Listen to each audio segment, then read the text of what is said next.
Next at 6, Ford cuts 35,000 jobs and closes plants. So why does one local company think that's a good thing? The story's made national headlines. Now a Northwest Ohio family is defending its loved one, accused of stockpiling assault weapons and making threats. Cities that don't make life accessible for people with disabilities may have to pay. It's a big ruling today from the U.S. Supreme Court. And since when is silverware a story? When two Toledo businesses get together over 1,700 place settings. 13 Action News at 6 starts right now. From WTVG in Toledo, this is 13 Action News at 6. Good evening, everyone. I'm Lee Conklin. And I'm Diane Larson. It's been rumored for weeks, and today the axe fell at one of the world's biggest companies. That's right. The Ford Motor Company says it needs to trim the fat, and plants, vehicles, and jobs all have to go. Now, there are trickle-down effects everywhere, but the news may not be so bad here in Northwest Ohio. Now, one plant in New Jersey and one in Ontario, Canada, are slated to close in 2004. 2003 or 2004 is the target year for the Brook Park, Ohio plant to shut down. A factory in Hazelwood, Missouri will also be closed. And the Vulcan Forge plant in Dearborn, Michigan is to close as soon as possible. In addition, Ford will shed 35,000 jobs. That's worldwide. The cuts, including 22,000 in North America, amount to 10% of Ford's overall workforce. The company is also eliminating 4 vehicles, including the once best-selling Escort. It is also the end of the line for the Mercury Cougar Sports Coupe, the Mercury Villager minivan, and the Lincoln Continental luxury sedan. While many communities with ties to Ford are now faced with plant closings and layoffs, it appears that the Toledo area will not be greatly affected by the automaker's plan to cut costs, at least for now. 13 Action News reporter Tim Gerber is live in West Toledo with more on today's announcement and what it does mean for our city. Tim. Well, Diane, Dana Corporation is just one of several local companies that has ties with Ford. Dana provides a variety of parts for several Ford vehicles. Now, today's announcement by Ford shouldn't affect the business here for Dana or other local companies that do business with Ford. We see it generally as a positive comment that things are going to get better at Ford, and we're looking forward to working with them. According to a Dana spokesman, Ford's wide-ranging restructuring plans shouldn't affect their relationship with the auto giant. What impacts us is if the products aren't selling, we're not selling parts.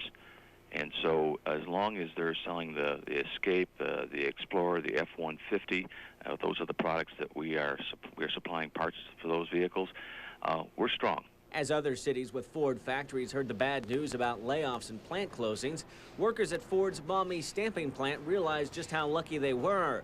Union leaders say the 800 auto workers who make various steel and plastic parts for several Ford vehicles at the plant should not see a closing time anytime soon. Union officials do, however, predict a slowdown. Ford plans to discontinue 4 of its vehicles, and that could force a temporary shutdown in the future. But union leaders say that will depend on how other Ford models continue to sell. Beyond those plants, there are thousands of jobs at stake at second, third, and other tier suppliers throughout the area. Chuck Weinblatt is a consultant who works closely with Ford and several local companies that supply parts for the automaker. He says while the Toledo auto manufacturing industry won't take a direct hit from Ford, it could run into problems down the road. There could be a slowing of production, or plants could disappear entirely if there's no need for their parts in the future. But Weinblatt says as long as the parts are needed, local auto workers should continue to have jobs. And ultimately, experts say it's not just Ford local auto industry needs to worry about. They say all 3 of the big American automakers are going through tough times, and that eventually could have an impact here in Northwest Ohio. Reporting live tonight in West Toledo, I'm Tim Gerber for 13 Action News. And Ford is already trying to turn things around. Coverage, community, commitment. From Toledo 11, the news channel, this is the 6 p.m. edition. Well, the picket lines are gone, but the effect of this week's walkout still being felt. Good evening, everyone. Chris is off tonight. I'm Melissa Veitch. A lot of people in Toledo have the UAW to watch over them at work. But this week we saw signs of a new UAW, a union that's becoming more assertive and trying to expand its membership. The strike at Johnson Controls affected that company, but it also idled the entire Toledo North Assembly plant because of a lack of parts. Jeep lost about 5,600 man-hours when 4 production shifts were canceled. In that time, Jeep would have made 1,600 liberties. Well, union UAW membership is about half what it used to be. We're going to learn more about that from Dick Berry in just a minute. But Johnson Controls' walkout could be a clue of things to come with the unions. The United Auto Workers Union is trying to expand and become even stronger. Let's get that part of the story now as Dick Berry does join us. Dick? Well, Bill, this walkout could be all about boosting sagging union membership. At the same time, it's sending a powerful message to the U.S. auto industry. UAW! UAW! UAW membership is half of what it was 20 years ago. New leadership just took over. What happened at Johnson Controls in Northwood is a way for the union to boost rank and file, organize the workers of smaller parts suppliers.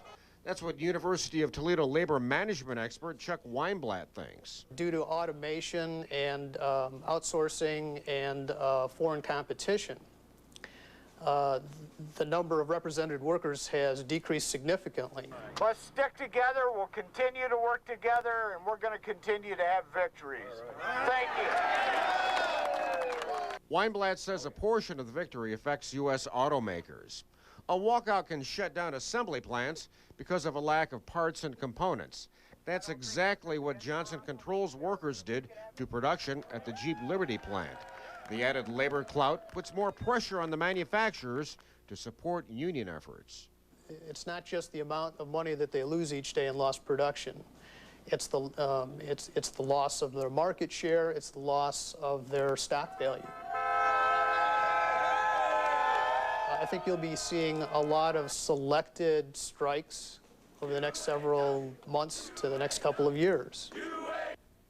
And Chuck Weinblatt also says as long as management and labor bargain in good faith, issues can be resolved before a strike is called. Bill? But they always have that carrot of a strike out there to dangle in front of management. Dick Berry reporting tonight. Daimler Chrysler has not decided if it's going to pay the Jeep workers who missed some time this week. The company may require those workers to file an unemployment claim. On its original parts business and reducing debt. They don't carry the Dana name brand, but you probably recognize the products. The brakes and filters the Toledo-based company manufactures, its automotive aftermarket group, will be sold. Dana says the move is being made so it can focus on its original parts business, which includes frames and axles. Exactly. We engineer it, we design it, we sell it originally, and that gives us a chance to really grow the business globally. The announcement comes a week after Dana successfully fought off an unwanted hostile takeover bid by rival Arvin Meritor. Board of Directors rejected an $18 a share offer worth just over $2.5 billion. The aftermarket sale allows Dana to gain capital, reduce debt, and raise stock prices. Well, I think Dana learned through the hostile takeover attempt that it's wise to keep your debt as low as possible. Keep your stock price as high as possible so that in the future they won't be as liable. They'll be more resistant to a hostile takeover. But most important, keep the Dana shareholders happy. We expected that they still need to pay down debt, and with their turning down the Arvin Meritor offer, I think what they're trying to do is to show shareholders that they are really committed to the restructuring process. Dana hopes to close on a deal for its aftermarket automotive group sometime next year. And Dana says the group employs about 15,000 workers worldwide, none of them here in the Toledo area. Nobody is expected to lose their jobs. Chris? Does that mean, Dick, that the aftermarket group will be sold as one unit? Well, Dana says it won't be broken up and sold to multiple buyers, so yes, it will be kept intact for a solo buyer. Okay, Dick Berry reporting for us tonight. The aftermarket group had sales of more than $2 billion. Live from the station you count on for local news, this is WTOL News 11 at 6. Toledo loves its Jeep. Union leaders hope that'll be enough to land new work here in the Glass City. But is showing the love enough? The News 11 Investigates team is taking a look tonight, and Dan Bumpus is in the WTOL.com web center. And our website is actually one way people can show their support for Jeep, Dan. Yeah, absolutely, Chris. And in just a minute, I'll show you how you can log on to our website and send a message to Daimler Chrysler. Now, this is all part of Toledo Loves Jeep 2. It's an effort to get local companies more involved in Jeep's expansion. But will this letter-writing campaign score new jobs or fall on deaf ears? Jeep's Toledo operation is about to double. That means more parts will be needed to build vehicles, and the push is on for local companies to supply those parts. We think this is a major opportunity for our entire community to reindustrialize, so to speak. UAW Local 12 President Bruce Baumhauer is heading up the Toledo Loves Jeep 2 campaign. He says more than 400 letters of support are showing up every day. Baumhauer plans on presenting all those petitions directly to Daimler Chrysler, hoping the company will go local when it expands. We think there's a minimum of 700 to 800 jobs and as many, potentially as 1,000 brand new jobs that could be added to our community. And the saturation effort might just work. I think that the idea of transforming Toledo into a major manufacturing base for the future is definitely possible.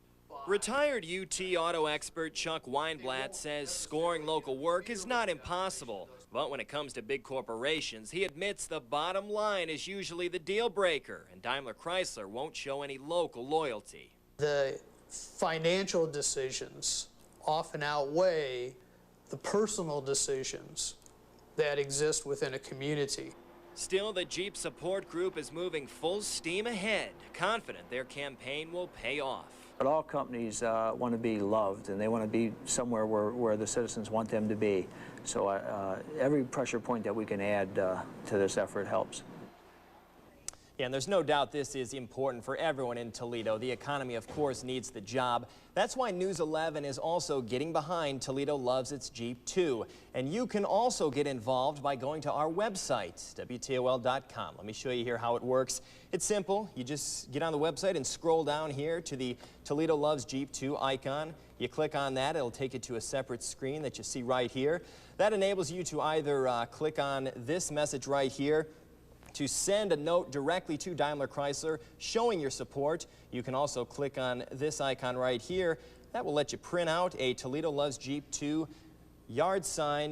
You can put it on your car window or even your windows at home to show your support. And our coverage doesn't stop there. Tomorrow at 6 o'clock, we'll be going inside a local parts supplier that would, of course, love to land a bigger piece of the action over at Jeep. Chris? Yeah, there are a lot of them around here, Dan, that would love it. Thank you so much, Dan Bumpus, reporting. And yesterday, by the way, Jeep workers ousted UAW unit chairman Nick Vuich. In his place, they voted in Dan Henneman, a longtime Jeep union steward.